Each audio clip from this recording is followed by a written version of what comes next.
तो नमस्कार, मैं हूं आपका दोस्त और सखा में जुगानी और सीधी बात कर लेते हैं सब्जेक्ट पर। क्या ये 2024 का जो निफ्टी क्रैश था 2024 वाला, ये आने वाले समय में जाना जाएगा ये प्री फैब्रिकेटेड था?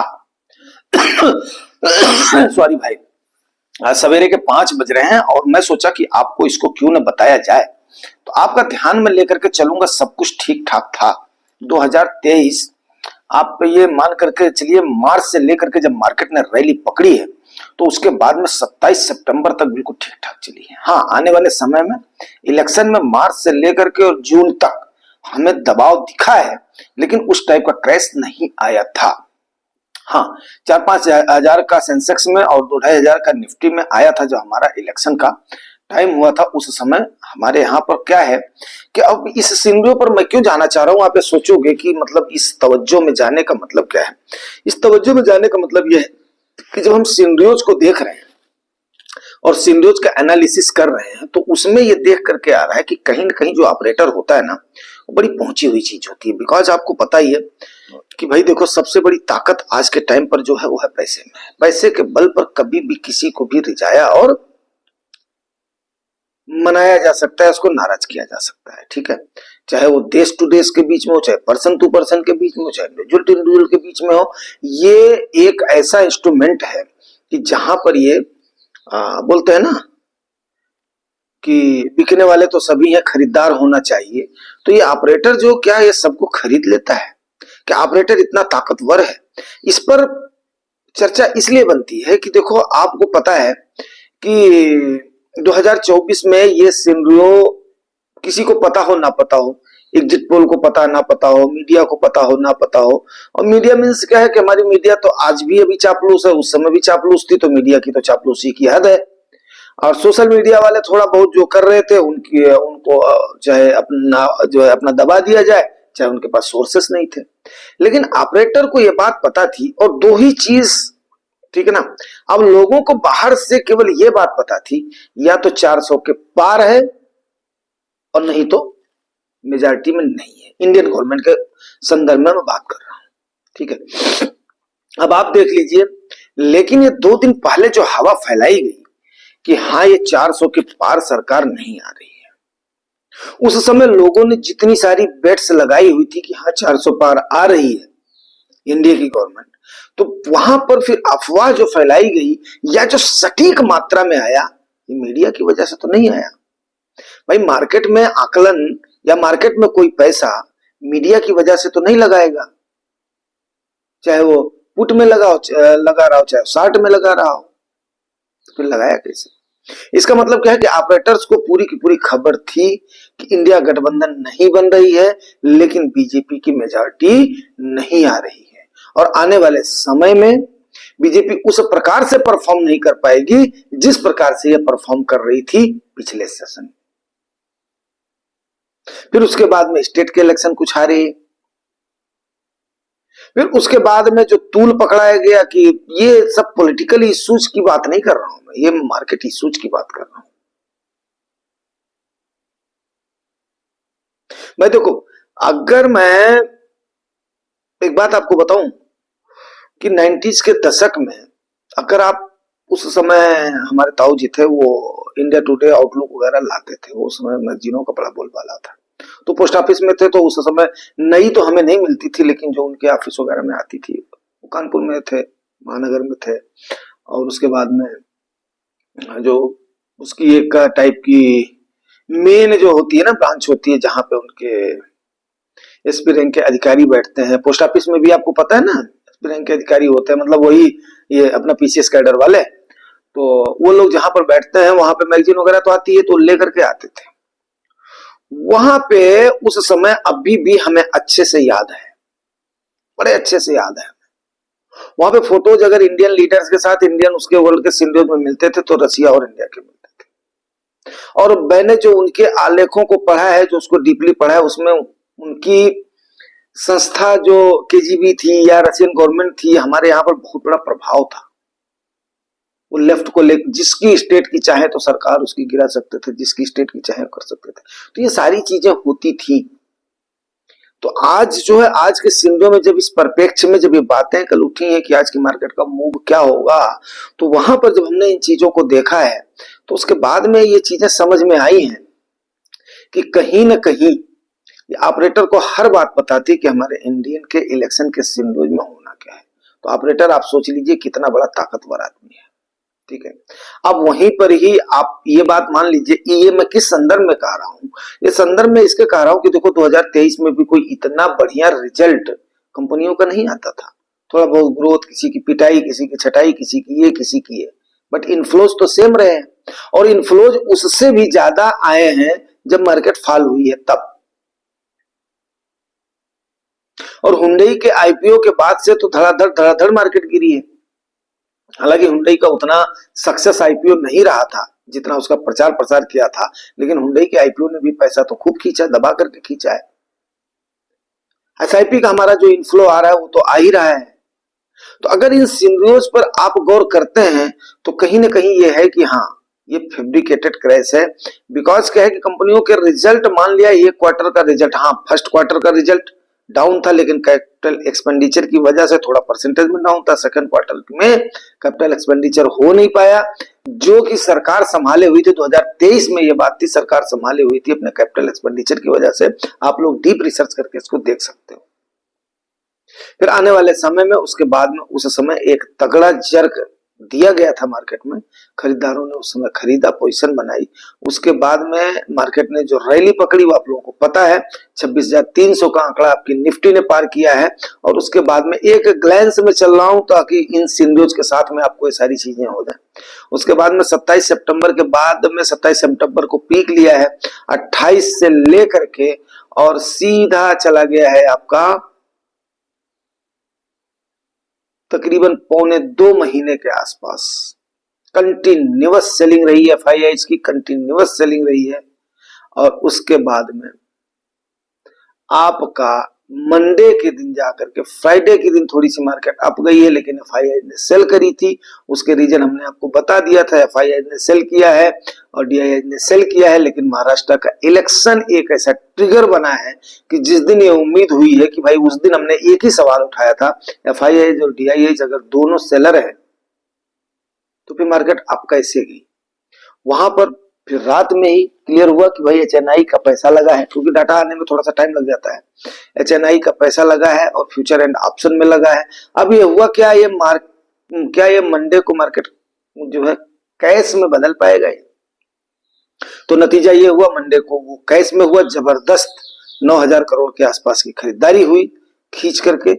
उसके बाद में मार्केट ने एक रैली पकड़ी, बूम पकड़ी। तो ये सारे सिनेरियो आपको क्लियर हो गए होंगे, आई होप। उसी बीच में हमारा बजट आया, हमारा जो टैक्सेशन वो हुआ, उसके बाद में कई सारी चीजें हुई। आपका रसिया यूक्रेन का पेस तो अभी बढ़ा था, इजराइल हमास हुआ, इजराइल ईरान हुआ, गाजा पट्टी के साथ गाजा पट्टी का विवाद चला, फिर उसके बाद में हिजबुल्लाह का चला, लेबनान से चला। तो सारे सिनेरियो चलते गए। फिर अमेरिका का इलेक्शन आया, अमेरिका के इलेक्शन में जो भी हुआ, उसके बाद में फिर मंदी की तरफ, अमेरिका के जॉब के आंकड़े खराब आए, उनकी जीडीपी खराब आई। तो कई सारे सिनेरियो जाते जाते मार्केट ने इस झटके को लिया है। तो अब अगर इसको आप एक निगाह में, एक ग्लैंस में डालते हैं तो आपको समझ में यही आता है कि यस, ऑपरेटर कहीं ना कहीं ऑपरेट करता है, ऑपरेटर सबसे बड़ा खिलाड़ी है। अब ये ऑपरेटर है कौन? इसको आपने देखा है? इसको हमने देखा है? नहीं देखा है, मेरे ख्याल से नहीं देखा है। वो ऐसा मतलब जो है एक क्या बोलते हैं अपना, छुपा हुआ, जैसे मिस्टर इंडिया का वो रहता था ना, मतलब जो है घड़ी पहन लेता था तो गायब हो जाता था, हर जगह पे प्रेजेंट रहता है, हर जगह करता है। तो दैट इज ऑपरेटर। ऑपरेटर आगे क्या करेगा हम उसको कह नहीं सकते हैं। लेकिन हाँ, एक बात जरूर जो बोलना चाहूंगा कि ऑपरेटर की निगाह हर जगह पर है, हमारे भी पैसों पर है, आपके पैसों पर है, सबके पैसों पर है। अब ऑपरेटर उसमें से रिवार्ड कितना देगा, रिस्क पर हायर रिवार्ड तो बनता है, लेकिन इसका मतलब ये नहीं है कि इतना रिस्क ले लो कि उसके बाद में झेल पाना मुश्किल हो जाए, ठीक है ना। क्योंकि दिमाग का सीधे दबाव कहाँ जाता है? दिल पे जाता है भाई मेरे। तो आज आपको जब गिनती दिखेगी, आपको ये दिखेगा तो अच्छा लगेगा, उसके बाद में नोशनल प्रॉफिट आपका दिखेगा, वो भी अच्छा लगेगा। लेकिन जब हमने उस समय हम देखते हैं यार हमारी इन्वेस्टमेंट की वैल्यू है, ठीक है ना। अब इस समय हम लोग इस पोजीशन पे हैं कि चलो ठीक है यार, आप लोग भी आएंगे ऐसा नहीं है, इस पोजीशन पे हैं कि मार्केट लगभग लगभग अगर 40% के आसपास क्रैश भी होती है तो हम न जो है मैं नहीं और भी जो थोड़ा जो है पुराने इन्वेस्टर्स हैं तो वहां पर है कि मार्केट अगर 40% भी क्रैश होती है तो हमारे कॉर्पस पे फर्क नहीं पड़ेगा।